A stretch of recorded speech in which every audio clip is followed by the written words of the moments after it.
আসসালামু আলাইকুম ওয়া রাহমাতুল্লাহি ওয়া বারাকাতুহু। সম্মানিত ইমানদার মুসলমান ভাই বোনেরা, আজ বাংলাদেশের আকাশে খুশির খবর হচ্ছে, আজ মে মাসের ২৮ তারিখ বুধবার বাংলাদেশের আকাশে জিলহজ মাসের চাঁদ দেখা গিয়েছে। আলহামদুলিল্লাহ আলহামদুলিল্লাহ।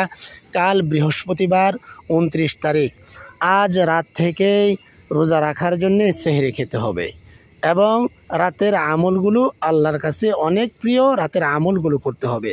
আল্লাহ রসুল সাল্লাল্লাহু আলাইহি ওয়াসাল্লাম বলেন যে জিলহজ মাসের দিনের প্রত্যেক দিনের রোজা সারা বছর নফল রেখে রোজা রাখলে যেই পরিমাণ সওয়াব, জিলহজ মাসের প্রত্যেকটি রোজার আমলের বিনিময়ে আল্লাহ পাক সারা বছর রোজা রাখার সব আমল নামাই দিবেন প্রত্যেক দিনের রোজা।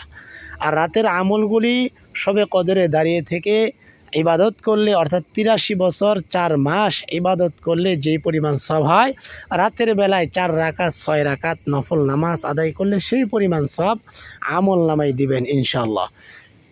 সওয়াবের নিয়তে অবশ্যই জিলহজ মাসের যে চাঁদ দেখা গিয়েছে, ইসলামিক ফাউন্ডেশন কর্তৃক এই নিউজটি নিশ্চিতভাবে খবরে সম্প্রচার হয়েছে। সেজন্যে জিলহজ মাসের চাঁদ দেখা গিয়েছে এবং আমলগুলি করার জন্য অবশ্যই ভিডিওটি সর্ব জায়গায় শেয়ার করে দেবেন, সকল মুসলমান ভাই বোন যেন আমল করতে পারি ইনশাআল্লাহ। আর ছোট্ট করে একটি লাইক করে দেবেন, কমেন্ট করে আপনার মতামত জানিয়ে দেবেন, আর নতুন হলে সাবস্ক্রাইব করে পাশেই থাকবেন। আসসালামু আলাইকুম ওয়া রাহমাতুল্লাহি ওয়া বারাকাতুহু।